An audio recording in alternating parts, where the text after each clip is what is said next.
Every single House Democrat will vote hell no against this one big, ugly bill.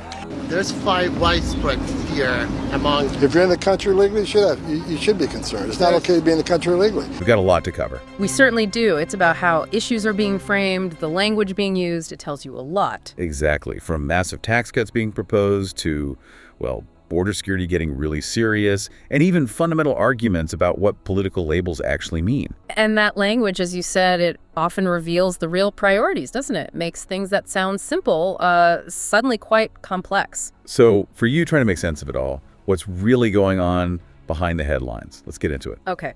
First up, this big tax debate. We're hearing talk of the largest tax cut in history. Things like no tax on tips for service workers? Yeah, no tax on overtime pay either. And more money through the child tax credit. The idea is clearly putting cash back into working families' pockets. Sounds pretty good on the surface, right? Yeah. Help people who work hard. Well, yes, but the House Democrats, they're lining up against it strongly. Okay, so what's their reasoning? Their main argument, what we're seeing, is that it's skewed towards the wealthy. Every single House Democrat will vote hell no against this one big, ugly bill. And they're raising alarms about the federal deficit, saying it could just explode. The deficit argument again. So it's that classic tension, isn't it? Trying to stimulate the economy versus, keeping the national debt in check. Exactly. One side's pushing for immediate relief and more individual spending power, which our economy could really use right now, frankly. Mm-hmm. The other side's focused on, let's say, long-term fiscal stability and how the benefits are spread out, or maybe just opposing anything that might help working folks under this administration. Right. And this isn't just a D.C. fight, is it? I saw something about Texas, too. It's being pitched as a huge win for Texans. A 23% tax cut, supposedly boosting take-home pay by up to $13,000 for families. Wow, $13,000. That's significant money for a family. It certainly is. But like you hinted, maybe the beautiful part is getting a second look. There are questions being raised. About whether it's actually workable or the real impact. Both, really. Its feasibility, how it affects the state budget, maybe even federal funds. And interestingly, Texas Democrat Colin Allred is being accused of, well, twisting the details. Twisting how? To make it look bad. Apparently misrepresenting what's actually in the bill to try and scare voters away from it. It just shows how politics works, right? You're talking about the hardest working folks, the folks who work paycheck to paycheck, are actually going to lose money on this bill. Something that looks like a clear win can get dragged into the mud during campaign season. Yeah, turning potential good news into a political football. Happens all the time. Okay, let's shift gears. Immigration. This is always a hot topic. Always. And things are getting very direct. I saw this quote from Tom Homan, President Trump's border czar. He didn't mince words, did he? Not at all. A reporter asked him about, widespread fear among illegal immigrants because of enforcement. There's widespread fear among... If you're in the country legally, you should be concerned. It's not okay to be in the country legally. And his response? Pow. He just laid it out. He said, if you're in the country illegally, you should be concerned. It's not okay to be in the country illegally.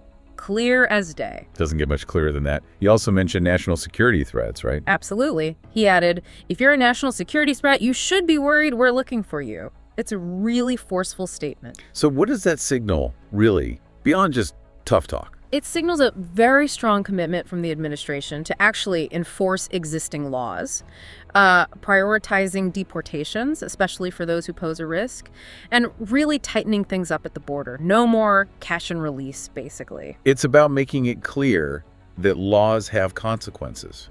The borders mean something. Precisely. It's emphasizing enforcement, security, and adherence to the rule of law, which many feel has been lacking. Okay.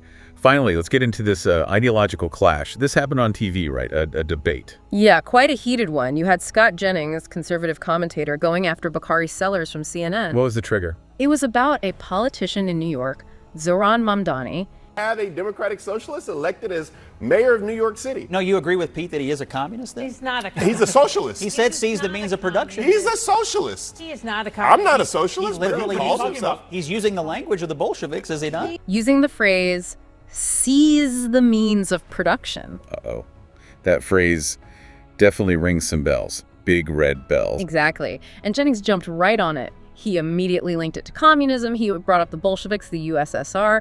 He wasn't subtle about where he thought that phrase leads. Because historically, that's exactly what it meant. Right. State takeover of everything. That's the core of communist ideology, yes. Total state control, abolition of private property. But Sellers pushed back. So? He insisted, no, that phrase just means socialism, not communism.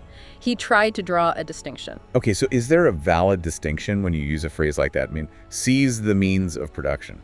Well, textbook definitions will tell you socialism allows for some private property alongside state control of major industries, while communism aims for total collective ownership.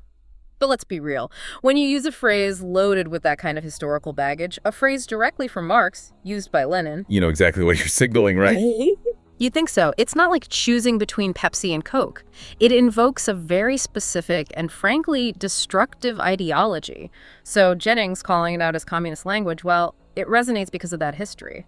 Sellers trying to soften it to just socialism. Yeah. It kind of misses the danger signal that phrase sends up, doesn't it? It feels like trying to sanitize something pretty radical, especially given the results wherever that ideology's actually been tried. Exactly. It really highlights how these labels get thrown around, maybe carelessly, maybe intentionally, and the strong, often negative reactions they spark. We have to be precise with this language. Definitely. So, tying this all together, okay, we've looked at these big tax plans, the firm stance on immigration enforcement, and this fight over basic political terms. What's the bottom line for you listening to all this? I think the bottom line is that you need to pay attention to the details in the language. Understanding the different viewpoints is key, sure, but also understanding how those viewpoints are being expressed. Right, because the words they choose often tell you more than the policy itself. Absolutely. It helps you see past the spin, spot the real agenda, the underlying motives, whether it's about taxes, borders, or economic systems. It empowers you to, analyze things more critically. Okay, so let's leave our listeners with something to chew on. Final thought here. Right. How much does the history, the real history, of terms like socialism and communism still shape how people react to them today? Especially when they're dropped into a hot political debate. Does the original meaning get lost? Or does that historical weight, maybe subconsciously, still drive the conversation? Something to think about.